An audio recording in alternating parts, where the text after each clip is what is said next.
Welcome to another episode of the Let's Get Comfy podcast, home of love, peace, joy, but most of all, comfort, Florida's #1 healthcare education station. I'm your host and sole proprietor, Norman Harris. And yes, I did it again.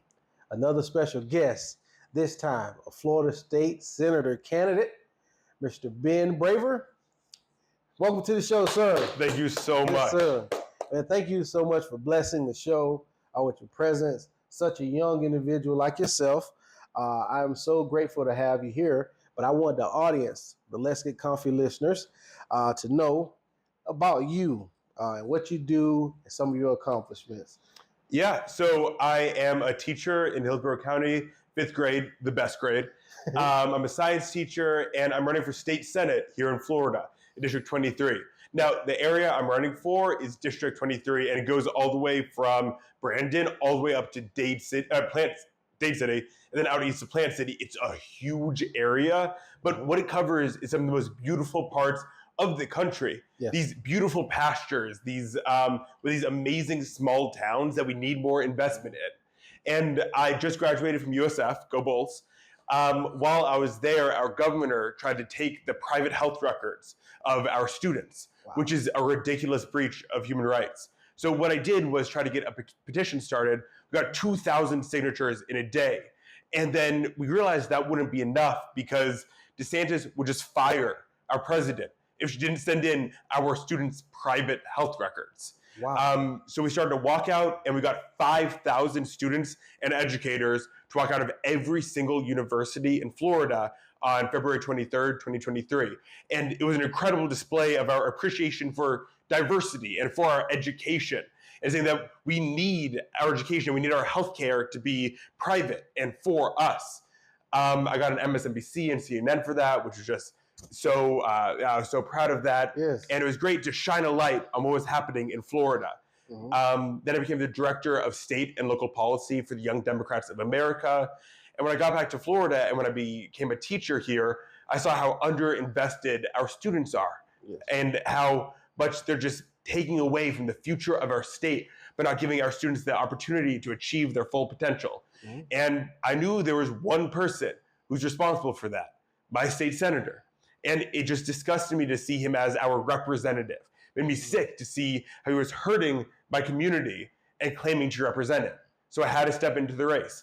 And ever since I've gotten in, I've seen the support of my friends, my family, and my community, and how much everybody wants to see change, wants to see a better Florida that works for everybody. Wow, man. Just when you inspire me already. I mean, how did you take that step just to initiate that at USF, like to initiate those that support of those signatures and for it to even spread throughout Florida? What was that like? Well, luckily I had been building a base throughout my entire time there. Mm-hmm. The first year that I was there, Caitlin Bennett, who became known as the Kent State gun girl, actually I used to live in Ohio. My dad, right up the road from Kent State, and she went there with like an AK-47 strapped to her back on graduation. Just a ridiculous display of force for a graduation, just really weird, right? Yeah. But then she went around to college campuses all across the country for years trying to trigger the libs. And she went to USF where she got a huge response from people because we didn't want her there just spreading lies about COVID, right? Spreading lies about our healthcare. And so I led the rally against her, which really became a starting point for me, like boosted me out into saying like, I have a voice and I want to use it. And luckily as a camp counselor, I was very loud, so that really helped me. And then there are these people who would always go on campus with these disgusting anti-abortion signs, like with fake images meant to trigger people's trauma, because it's an invasive procedure. Right, even though I believe it should be safe, legal, and free, it's invasive, and it can be traumatic for some people. Mm-hmm. And these fake images were meant to trigger that trauma response, and it was disgusting to me. So I'd bring my guitar out there and actually play in front of them, and it became a thing on campus. I would hand out condoms and register people to vote and sign them up to volunteer with Planned Parenthood so they could make their voices heard and stand up to this hate. And then I got involved with the College Democrats, as well as Planned Parenthood Generation Action. Yes, and I became well known as an organizer on campus. So when this thing that DeSantis did, stealing our private information, happened, I was able to have this large network. With my friends across the entire state, it was able to spread very effectively. Right. And people cared. Yes. They cared about protecting their freedoms. Mm-hmm. Yeah. Well, that's really good.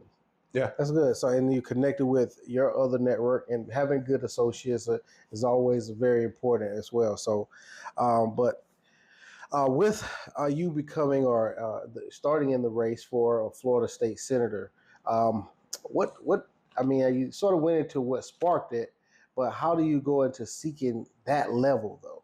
Like that's top tier, man. Yeah. You see the arbitrary inequality, right? In a capitalist system, in any market system, there's going to be some inequality. Mm-hmm. And that's fair. That's fine. If people aren't putting in as much work, they shouldn't get as many rewards. But we see when the poorest people in Florida, the bottom 20%, are paying 13% of their income as taxes, Mm-hmm. and the richest 1% is only paying 3% of their income in taxes. That's government mandated inequality. That's pushing the poorest people down and giving that money to the richest. Mm-hmm. And I just couldn't abide by that. Now, the one open seat in Florida, when I looked, was the state Senate seat that I was in. And if I didn't run for this, then we wouldn't get every single legislative race contested. Right now, every single legislative seat is contested. If I didn't get into this race, it wouldn't be. And I looked through Senator Danny Burgess's record, and while he's an affable guy, if you meet him, you like him, his policy hurts the people. I just couldn't stand that. And yes, state senator is a high role, but it is clear there is policy that hurts people and there's policy that helps people. Right. Danny Burgess sponsored a bill to not let our local communities regulate how much our water is being polluted. That is a policy that hurts people. Wow. I stand against that. I mean, this is Zephyr Hills. The most famous part of this community is our water, right? Zephyr Hills Water Company. Right. But he's selling out the people of Zephyr Hills for that corporation.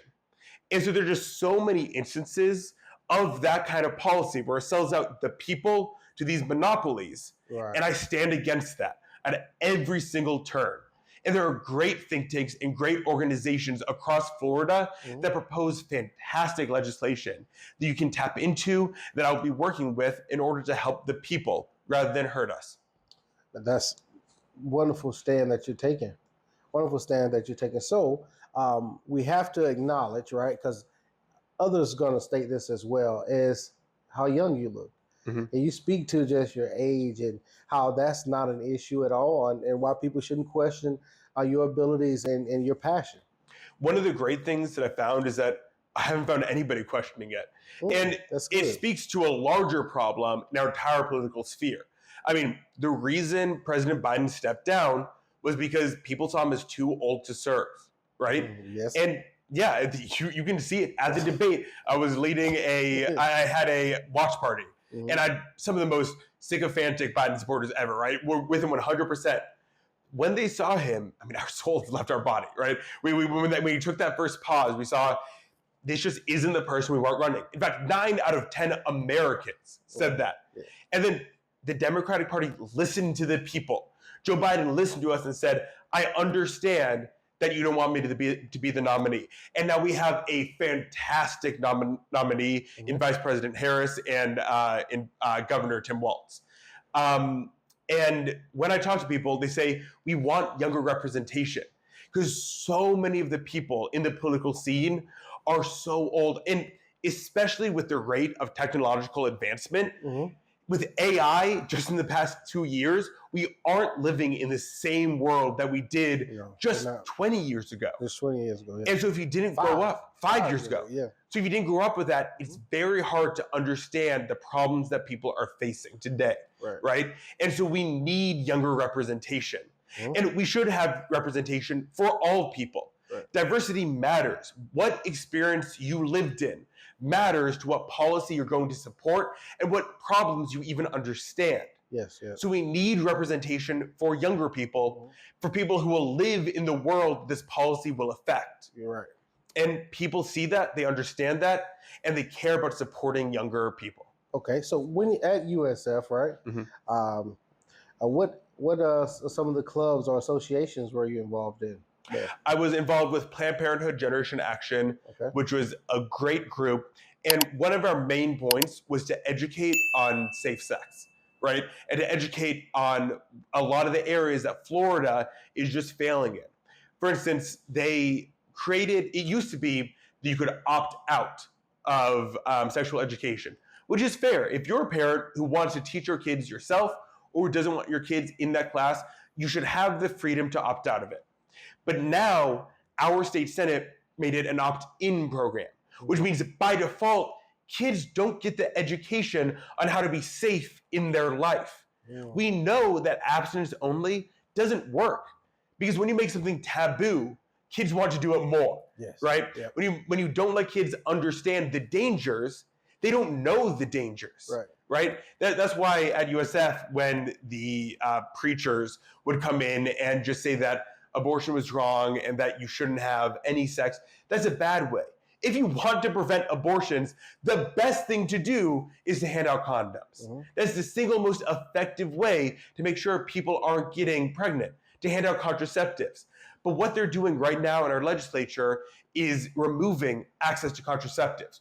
And they're not just forcing women to remain pregnant, but forcing women to get pregnant like that. Right. So I was involved with them. We were teaching people how to have safe sex. I was also involved with College Democrats, a great group that was restoring civil conversation on campus. We actually had a great debate with the college Republicans. And the people there, we learned from each other. We understood that we're not enemies. Mm-hmm. We just have different views on how to achieve safety, how to achieve prosperity for all people. I was involved with the Jewish organization Hillel, which was great, and a bunch of other just groups on campus, chess club. Mm-hmm. And it was great to meet a ton of different people. And while I care about politics a lot, I was able to bring it into every different sphere and show people how, even if you just care about chess club, it's still important to support the policy that matter to everybody, because when DeSantis put in bills like HB 999, it restricted the freedoms of those clubs who had nothing to do with politics from speaking out and speaking their views. And it's just ridiculous. And it restricted them from having diverse thought in their clubs, which we need for every club. So just me researching you more and learning more about you, if you could explain to our viewers, what is pro-choice, pro-free market, pro-Florida? What does that mean to you? Yeah, so pro-choice means that you should have bodily autonomy. I mean, it's what our country was founded on. The idea that nobody else has a say over what you do with your body, right? And when it comes to abortion access, it is one of the best things for this state. When you give people the freedom to choose what they want to do with their lives, you get a more free Florida, you get a freer market. If we had pro-choice legislation, right? If we didn't have a 6-week abortion ban in this state right now, we would have 33,000 more people enter our labor force. And on average, our women would get $1,000 more a year to their jobs.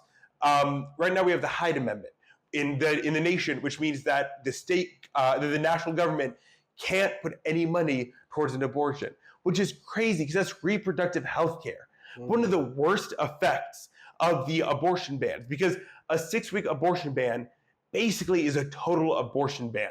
It goes by the last time you have a period, which means if you had a period 4 weeks ago, right? Yes. And then had sex on the last day before the period, then you could have only been pregnant for 2 weeks, right? But you would still be covered under the 6-week abortion ban. Now, pro-free market. I'm majoring in economics. I'm a huge economic nerd. It's what really got me involved in politics, because I can see that the inequality that we have is arbitrary. There are 6 people in this country: Larry Ellison, Bernard Arnault, Jeff Bezos, Elon Musk, Mark Zuckerberg, and Bill Gates, who control $88 billion more than the bottom half of all Americans combined. That is disgusting. The money is out there, it's just kept in 6 people's hands. And so when you see 1/5 of all American children unable to afford food, right, not knowing where their next meal would come from, and we see that money is there, so you have to get out and speak, right, because that is stealing from the people. We see monopolies coming into Florida and our legislator letting them steal from us. there's an affordability crisis in our housing market. We cannot afford the homes in this state. No. And it's because BlackRock bought up 41% of the homes on the market, turning what once was a way to build wealth into a drain on our wallets into these monopolies' pockets. We need to make Florida free.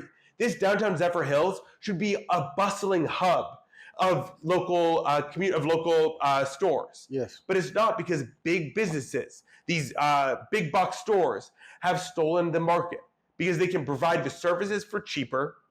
They make wages go lower because they hire more people and then set the wages for the state. So we don't get the wages we need to buy the goods that we want, to buy the homes that we want. We become homeless, and then they buy private prisons, and they make being homeless illegal. So they set wages lower than we can afford, prices above what we can afford, housing price above what we can afford, push us into homelessness, put us into prisons for being homeless, and then profit off us being in prisons. It is not a free market. It is a market controlled by corporations. Yes, sir. And we need to return it to the people. Man, Mr. Braver, you preaching today. Yeah. You preaching today, man. Hey, that is wonderful how you stated that, man. But I always say as well to my families and friends, I say, how can everything around us go up except for our salaries? Mm-hmm. I don't understand that. Profits are at a 40-year high. CEO pay rose by 3,185% since 1980, since Reagan started cutting back on unions. Worker pay, at most, depending on what you looked at, rose 8%. 3,185% to 8%. We are more productive than we have ever been. And yet our wages don't reflect that. No. It's because those at the top have been stealing from us. And we can see the policy allows them to do that. The corporate tax rate is 5%. Our sales tax rate is 7.5%. Corporations are paying less in taxes than most people. And they drive people to Florida. They advertise it saying, don't worry, you don't have an income tax. Isn't that so nice? That's what they say all the time. But when you have to spend all of your money, when you have to buy things with all your money, you can't save any of it, that sales tax becomes an income tax. Because all of your income is spent. All of your income is spent on purchasing things rather than being saved. So those people making a good amount of money, making a living wage, don't have to pay a sales tax as their income tax. But us making, I'm making $47,000 as a teacher, I have to spend all that money. So that 7.5% sales tax becomes an income tax, stealing from me. So I pay more than corporations that do in this state. Yeah, wow. And my taxes go to funding roads that those corporations use to fuel their business, right? Yep. So my taxes go to supporting them. Their taxes don't go to supporting us. Man, that's why you're standing against that. Exactly. Yes, sir. Mr. Ben Braver, first and foremost, when I first saw your name, I was like, okay, this guy here, he's going to win something in life at some point, as your name fits it very well, Ben Braver. And you remind me of my movie. This is me thinking on a, I guess, more simplistic level, Braveheart. That's one of my favorite movies with Mel Gibson. But so going in that, sort of changing gears here, I understand your passion there, right? What a wonderful introduction. But what are some of your hobbies? What do you like doing? I love playing guitar. Okay. You sing too? No, I'm a terrible singer. Well, I tell you what, man, I think you have a good voice. Do you ever try? I have a strong voice. I don't have a strong pitch, though. Got it. Okay. My sister telling me it's knives being stuck in her ears. Now, I do love doing karaoke. Okay. The people around there love singing with me or try to sing over me so they don't have to hear me. But I love playing guitar. I love chess, great game. Chess, okay. I love hanging out with my friends. Video games, of course, great. Other hobbies that I have. Favorite video game? Favorite video game? Okay, Overwatch. You ever play it? No. Oh, I was every day after school, I'd hang out with my best friend. We'd play Overwatch for so long. There's another great game called Nidhogg. Really an indie game. You're just a guy with a sword running at another guy with a sword, and it's like a side scroller, and you have to fight to get the other end of the screen. Oh. Honestly, fantastic game. I spent probably 200 hours playing that over my life. Yeah. Okay. All right. Any sports at all? Any sports? Watching? Love watching hockey. Go Lightning. Yes. Go Bolts. And of course, going to the USF football game. Go Bulls. That was my most fun. And now we're going to start winning again. Yes. Yes. I was about to say that piece there was a little missing. Yeah. The winning piece. When I was in high school, I was in the marching band. And my high school team lost every single game for my entire 4 years. For 4 years? For 4 years. How many coaches did they have? One. I mean, I think we did not switch it out. He had to know somebody. He was there for 4 years, lost every game? Every single game. Wow. And then at USF, every game for the 3 years that I was there. Graduated a year early. Okay. But then that year that I graduated early, we started winning because we got Byron Brown, great quarterback. We finally had the winning record the year before I left USF. God. I know. I don't know, man. You didn't bring bad luck to the sports, huh? I would actually, you can find pictures of me. I would go in this full green suit with a cape and with like a Hulk outfit on me. I'd be leading the cheers in a very loud voice. Love doing that. But yeah, it was sad. But it was fun because the students at USF, best students in the world, and we cared. I don't know, man. That had to be like a state record to lose every game for 4 years straight. Yeah. That's football, right? Football. You're referring to football? Yeah. Okay. But we had the Bucks, which is fun to watch too. Yes. We had Brady. So we'll go ahead. At Comfort Measures Consulting, we're here to help you navigate the complexity of healthcare. If you're caring for a loved one as a caregiver, you don't have resources, you don't know what questions to ask, you need to have options, right? Give Comfort Measures a call. Give us a chance.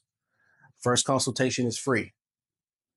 Speak with me, Comfort Measures Consultant, 850-879-2182. You can also visit our website at www.comfortmeasuresconsulting.com. Talk to you soon. We could go ahead into this maybe sort of hobby trend. We'll go into something exciting, which I like to play games on the show as well. So a couple of questions. What's your favorite genre of music? Genre of music, I'd say indie rock. Indie rock? Yeah, I like With a Driving Beat. Dr. Dog is great. Okay. They have a song, Oh Nelly, perfect vibe. Perfect vibe. I don't say Fun is my favorite band. We Are Young is my probably favorite song of all time. Okay. But I like that just like vibey music. You know? Okay. All right. If you could snoop through one person's belongings, a famous celebrity, who would it be? One person's belongings. It could be dead, live. Yep. Okay. And by belongings, anything they've ever owned or during one portion of time? Anything that they ever own. Okay. I guess I would have to go with, this is hard. Their belongings. And get away with it too. Get away with it? Oh, they wouldn't even know. They wouldn't even know. Okay, all right. My mind is absolutely blank. I've never thought, this is an interesting question. I've never thought about that before. Honestly, you know what, Trump, I want to see what he has. like what little knicknacks he has around, like what things, because he just doesn't seem like a person to me at all. Like right? a character. Yeah. So I want to see what he owns. What's like important to him, you know? Gotcha. Yeah. What would you say is important to you? Like one, whether it's a object or a gaming system or a boat, or what is something you say no one better not touch it? That's mine. I'll tell you what, my tie-dye t-shirts. I love my tie-dye. I went to camp. I was a camp counselor. Okay. Tie-dye is, I love it. It's really cute. Any pets? Any pets? I have a rat, bat, cat, just terrible dog, muck duck. The worst thing ever. But I love it. It's very cute. But it runs up and bites me. It's just random. If I high five somebody, if I smile, if I just look too hard in its general direction, it'll run up, teeth, jaws unhinged like a snake. Right? It loves me though. But that's its way of showing affection. Okay. Then this other dog, like Ned. A hard bite or like just a... Oh yeah. It gripped. Yeah, I'd have to run up the stairs as a kid. What the? That's a unique type of relationship there. yeah. We have another dog, Ned. the best dog ever. Okay. It's just like a lump of meat. You're gonna throw her around. She doesn't care about anything. Doesn't so bite sweet. you. Does not bite me. Doesn't bite anything. Got it. Now, if Muck Duck gets aggro, if he starts getting aggressive, then Ned will follow. But she doesn't know what she's doing. She's just barking. Wow, that's an interesting type of dog. I don't think he'd be in my house. Yeah, it loves my mom more than anything. Okay. I think that's why it hates me. My mom loves me and is jealous. Oh, yep, that's probably what it is. Yeah. Yep. So this, I can tell you're very interesting. Have a wonderful personality. What do you think your students? What do they enjoy about you? That I don't give homework. I don't believe in it. Real what? If you want to get into it, it trains people to do free overtime. School is practically a full-time job. And the way that this government is mandated now, it has to be bell-to-bell work, doesn't give any breaks, very little recess for the kids, right? It's training them on how to be a good worker or how to be a good prisoner, right?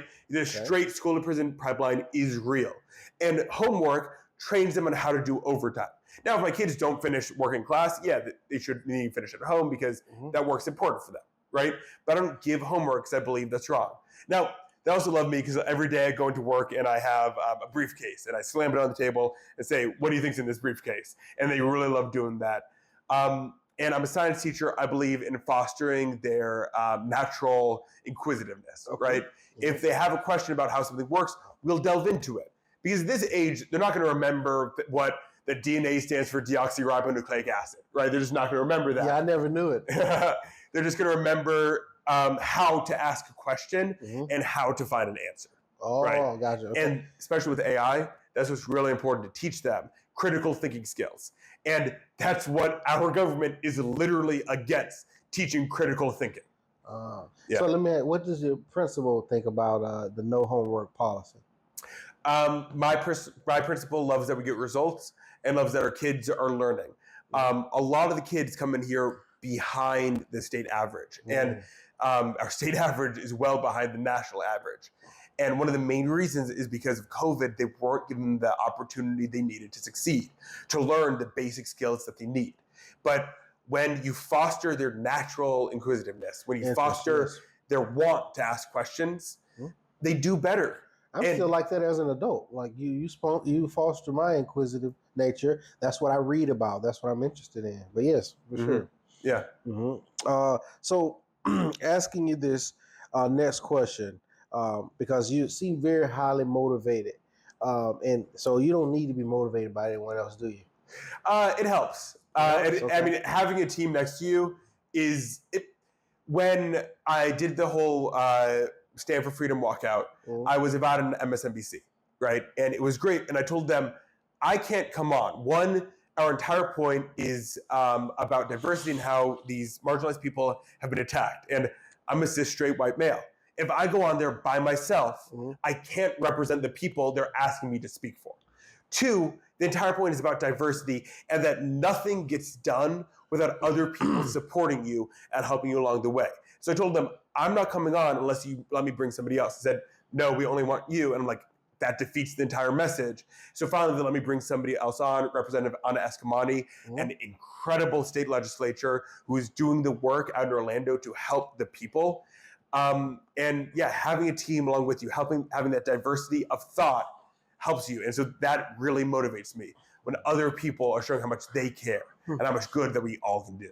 Right. So you're Gen Z, correct? Yeah. All right. Would you consider yourself a great representation? I'd hope so. I hope to be a great representative of my generation. Yes. Yeah. Okay. If electing you, what does that mean for Florida aging community? The same problems that the aging communities, their real defining trait is being on a fixed income, right? Because there are so many different things beyond them. When you're older, you usually are retired, right? And if you're not, you need even more economic help. But with insurance, home insurance and car insurance skyrocketing, with the benefits they're receiving and the pensions they're receiving plummeting, we need to get those people who are on a fixed income, just like the younger generation, just like the older generation, more help. They have the least resources and they need the most investment. I agree. Yeah. I agree. And so it means they'll see more investment. If you're a person who is being disregarded by the state, right? Who isn't here coming in with $400,000 right off the bat. I'm here to help you. Right. Because what we see is that Florida is the land of opportunity if you're already rich. But if you're not, they're just pushing you further down and stealing your money and giving it to those who are already rich. Right, got it. So how do you keep Florida the retirement state, aside from those people that's coming here already rich? So being the retirement state is because we're warm, right? Now, we are not going to see any problems with warmth in the future. It's why I can't canvass or go outside door knocking, because you come to the door drenched in sweat. Yep. It looks like you just took a shower. You right? came here, I remember that's how we initially met. Yep. We went door to door. He is hands-on. I can't admit that. Yes. Mm-hmm. Yep. It's what you have to be. I mean, and I hear so many stories from people that I wouldn't be able to hear if I was just paying for ads all the place like my opponent is, right? And I get to hear what people actually need. Yes, sir. Actually, my opponent's office is right down the street, and I was talking to his neighbors who had never even heard of him, right? Never even seen his face. Yeah. With his office being right next door, because he doesn't care about the people. He just cares about the big businesses and how he can help them. Yes, sir. But keeping it the retirement capital of the world is about keeping our nature intact, keeping it to be a place where people want to come. But just this week, DeSantis used the Department of Environmental Protection to start paving over our natural parks. The state, the Hillsborough, the river park of Hillsborough County, right down the road, is going to be paved over with disc golf and pickleball, and 7 other parks across the state can have golf courses and hotels built in them. It's disgusting. I mean, we need that wildlife. Once that gets destroyed, for instance, the USF Forest Preserve, which I helped lead a protest against paving that over, that was the last natural wildlife corridor in the state. If that was destroyed, all of our wetlands would be destroyed. And it's not just important for the environment and for getting people to come down here, that's important for our water quality. We have 8,000 people coming in here every single week. If we don't preserve that water quality, we will all start seeing drastic negative health consequences to ourselves and to our children. That is very true. Very true. So from the education aspect, right, what are some improvement you'd like to see just in education in general? And I would say more target focus on our students in higher grades, so from 9th grade to 12th grade. So 2 different things. First of all, we're spending $4.2 billion on our private education system. With the new vouchers that my opponent supported, 75% of that money will go to people who could already afford a private education, right? Which means they're taking $3 billion out of the public education system, out of poor people's hands, and just giving it to already rich people. Wow. And so even for that last 25% who couldn't afford them before, they denied a rider, they denied an amendment which wouldn't let these private corporations from raising their tuitions by the exact amount the voucher was for. So those people who it was supposed to help them give more choice to can't even use it to get more choice. And 69% of the private schools that we have in the state are unaccredited, meaning we don't know what they're teaching. Yep.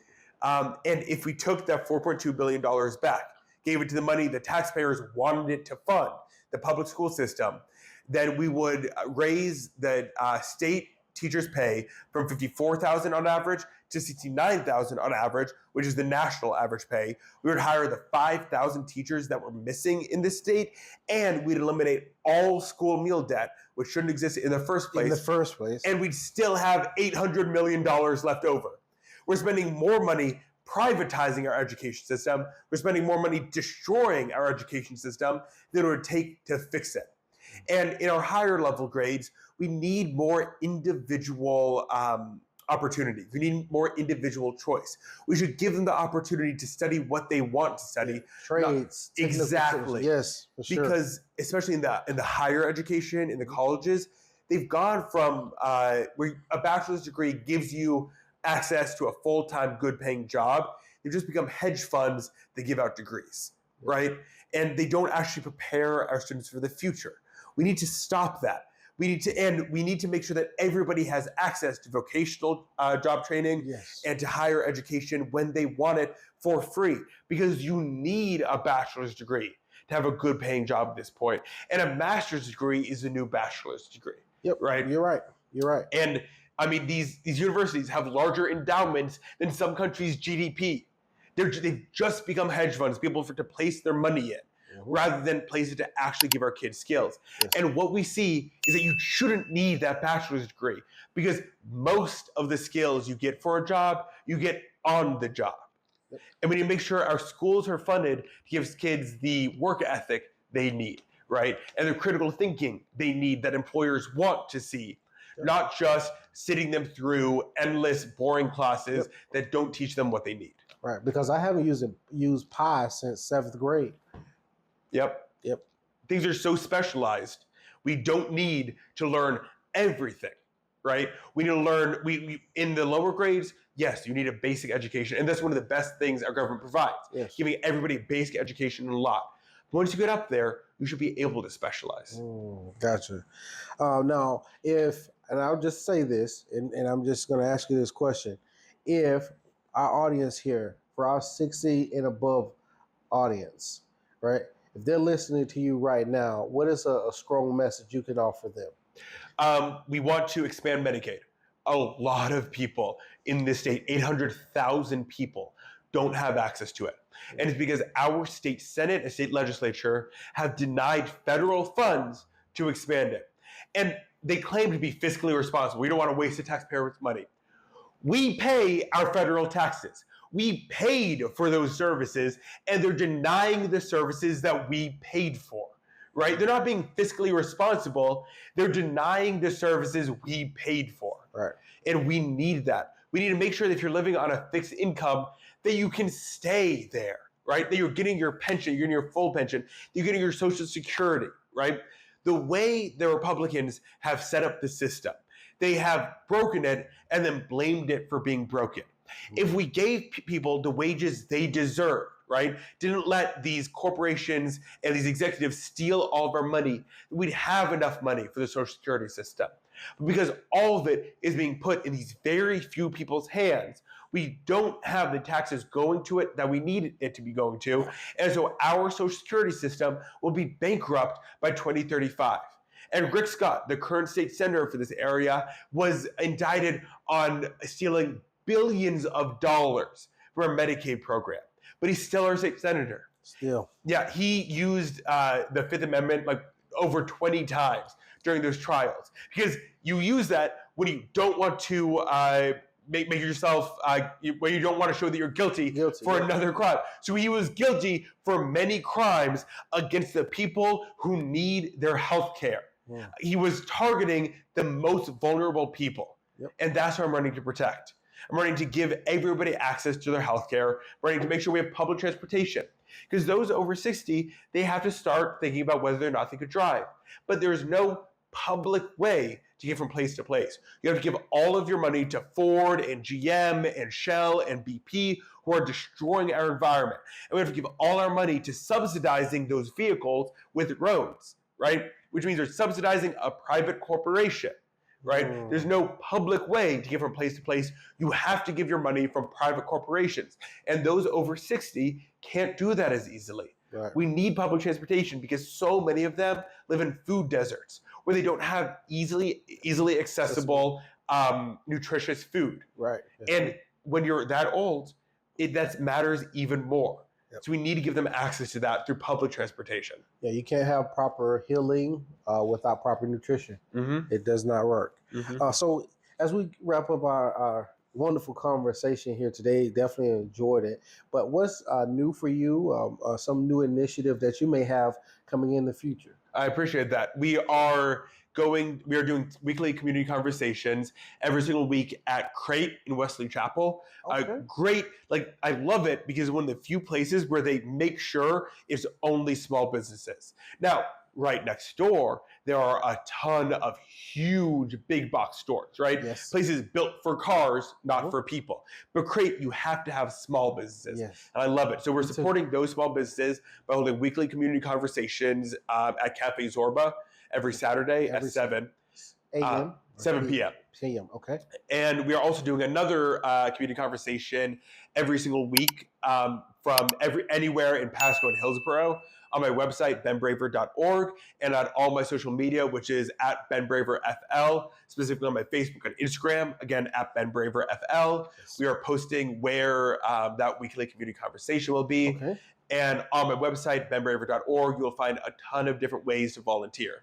And there's a great website, mobilize.org, where you can find volunteer opportunities for any democratic cause that you want across your area or anywhere across the nation.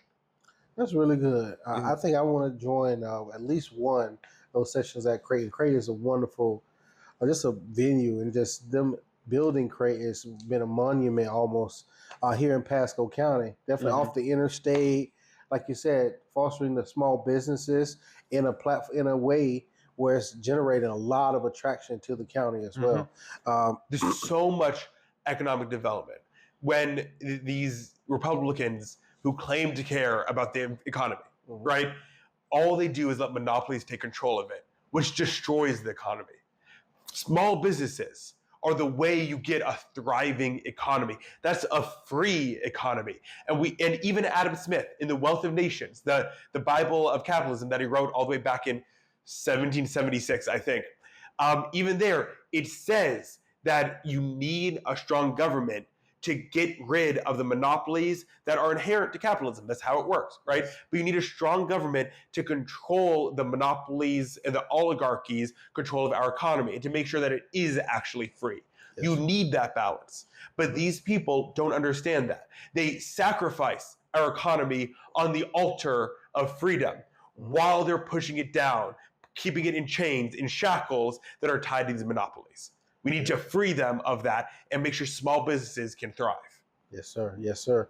And a lot of that comes from just what you're doing now and where you're starting your career off at in the schools.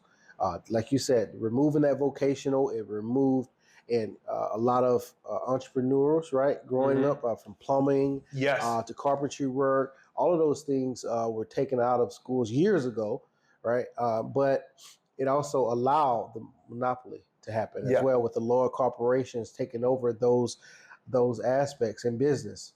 I was just thinking about, I really just put into words I'd like the other day. I haven't said this on any channel yet, but America has gone from a place that celebrates entrepreneurship to celebrating franchiseship, right? And because franchises, they're like a McDonald's that comes into your community. They make money by making their prices higher than the cost of the goods. That's how any place makes money, right? But for the corporation to get that money, they have to make it even higher, right? Which means when we spend money at a McDonald's, some of our money from our local community gets put into McDonald's headquarters. And so those franchises that we see everywhere steal money from local communities and funnel it into those monopolies' hands. But if we had entrepreneurs that's keeping the money in our community's hands, just like community land trusts, when we see these monopolies taking over our localities, buying up all the homes and rental units and turning the homes into rental units, that's draining our economy, draining the money from our economy, putting it into those monopolies' hands.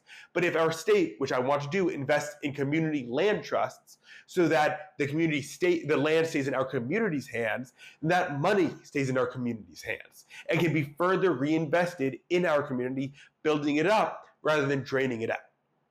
Man, that was deep. Hey, you just enlightened me with that one. But so very inspiring conversation, Mr. Braver. I mean, I know our comfort listeners probably learned a lot about you. Just when I learned, honestly, I have to be honest with you, when I saw how young you were and just what you're aspiring to become, it takes a level of confidence. It takes a level of somebody being motivated. Bravery. To do that. Bravery. There you go. Yeah. But thank you so much for joining the Let's Get Comfy podcast. I think you did a wonderful job today. I hope your listeners really tune in. Please check him out. He indicated all his social media accounts, his website as well, where you can follow him. If not, join. You said on Saturdays at 7 a.m.? 7 p.m. 7 p.m. Yes. Sorry about it. 7 p.m. At Crates. You can join his discussion group here, and just he also allows volunteering. Become more involved in your community, in civic engagement as well. But thank you so much for tuning in. Yes, one I more want to piece. say Yes, I sir. appreciate what you're doing. Thank you. Uplifting local voices, Yes, make sir. sure that everybody gets a chance to engage with the community and learn what's going on, because that's so important when we're losing so much of our media space. So We are. stepping up and make sure that local voices can be uplifted and can speak out. I appreciate that so much. And thank you very much. It's a journey with me just starting, but again, you gave me the opportunity. Some people would have not have stopped and said and followed back up, because what we met a couple months ago, Mm-hmm. and we still stayed in communication, and you still kept your word and joined the show. So I'm very grateful, man. So thank you. All right, yes, sir. Thank you. All right, thank you. Stay tuned. Thanks for watching. If you found this information helpful, don't forget to like, comment, and subscribe, and hit the notification bell so you never miss an update. Have any comments or want to share your thoughts, drop them in the comment section below. Until next time, stay empowered.